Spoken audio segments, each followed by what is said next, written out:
ভূত প্রেত ও আত্মাকে তাড়ানোর জন্য অনেক বাবা ও তান্ত্রিক সম্পর্কে আপনি শুনে থাকবেন, কিন্তু আপনি কি কোনো এমন সংগঠন সম্পর্কে শুনেছেন যাদের শুধু একই কাজ, আর তা হলো পৃথিবীর যে কোনো জিনিসকে নিজের কবচে নেওয়া?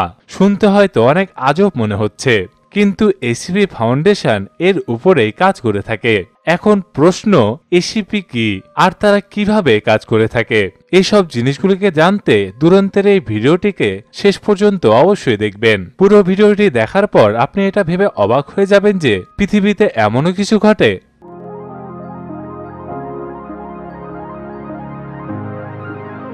এসিপি ফাউন্ডেশন এমন একটি ফাউন্ডেশন যাদের আসল উদ্দেশ্য সিকিউর, কন্টেইন ও প্রোটেক্ট করা। এখন আপনি হয়তো ভাবছেন যে এখানে কোন জিনিসের সিকিউর, কন্টেইন ও প্রোটেক্ট করার কথা বলা হচ্ছে।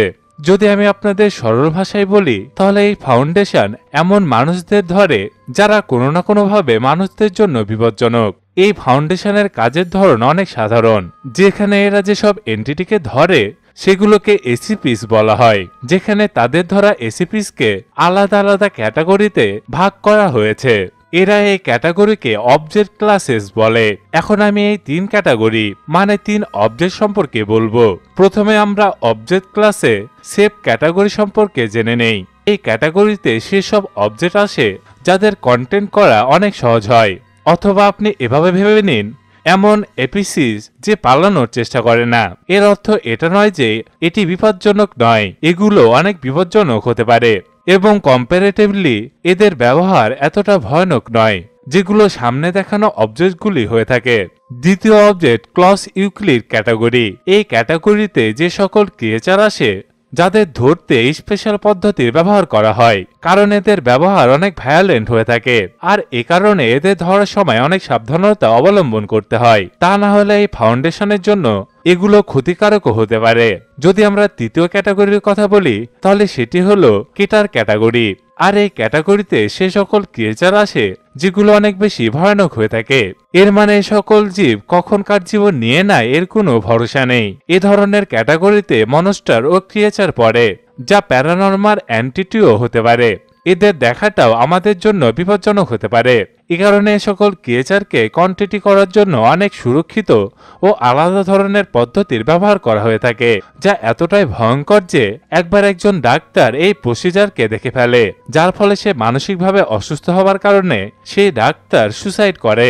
এই প্রসিজারগুলিকে করা লোকজনদের মনোবিজ্ঞানীদের কাছে গিয়ে টেস্ট করাতে হয়। এটা থেকে আপনি হয়তো বুঝে গেছেন যে এসিপি ফাউন্ডেশনের কাজ আলাদা ও আজব, এবং এটি অনেক বিপজ্জনকও।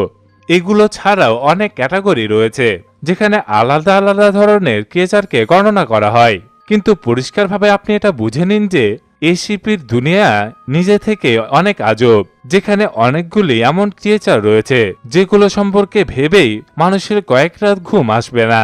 আর এই ফাউন্ডেশনের একটি কালো সত্য এটাও, এরা এ ধরনের ক্রিয়েচারকে ধরার জন্য যে কোনো সীমা পার করতে পারে, যেখানে তারা প্রমাণ মেটাতে ও মানুষদের মস্তিষ্কের সাথে খেলার জন্য আলাদা আলাদা ধরনের কেমিক্যাল তাদের খাইয়ে দেয়, যাতে সে সবকিছু ভুলে যায়। আর যদি এটা সম্ভব না হয়, তাহলে তারা সে ব্যক্তিটিকে মেরেও ফেলে, শুধুমাত্র এজন্য যাতে তারা এসব ক্রিয়েচারকে ধরতে পারে আর তাদের সিক্রেট যেন সুরক্ষিত থাকে। আমি বুঝতে পারছি এসব শুনে আপনার মনে আলাদা ধরনের ভয়ের জন্ম নিয়েছে, আর আপনি এটা হয়তো ভাবছেন, আসলে কি এ ধরনের ফাউন্ডেশন রয়েছে যারা এতটা ভয়ানক প্রসেসের মধ্য দিয়ে গিয়ে আলাদা আলাদা ক্রিয়েচারকে ধরে? আমি আপনাদের পরিষ্কারভাবে বলে দিতে চাই, এটি একটি ফিকশনাল ফাউন্ডেশন। তাদের ক্যাটাগরায় সব ক্রিয়েচার লুকানো রয়েছে।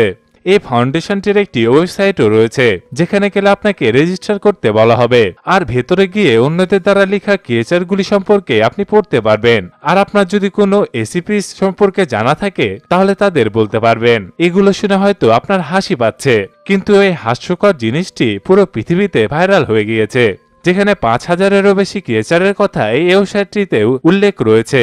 আপনি চাইলে এদের ওয়েবসাইটটি ঘুরে আসতে পারেন। আশা করছি আপনাদের এই ভিডিওটি ভালো লেগেছে। যদি ভিডিওটি ভালো লেগে থাকে তাহলে শেয়ার করুন, লাইক দিন ও কমেন্ট করুন। আর আপনি যদি দুরন্তে নতুন হয়ে থাকেন তাহলে সাবস্ক্রাইব করে বেল আইকনটিতে ক্লিক করতে ভুলবেন না, এতে আপনি এই চ্যানেলের একটিও ভিডিও মিস করবেন না। সম্পূর্ণ ভিডিওটি দেখার জন্য আপনাকে অসংখ্য ধন্যবাদ।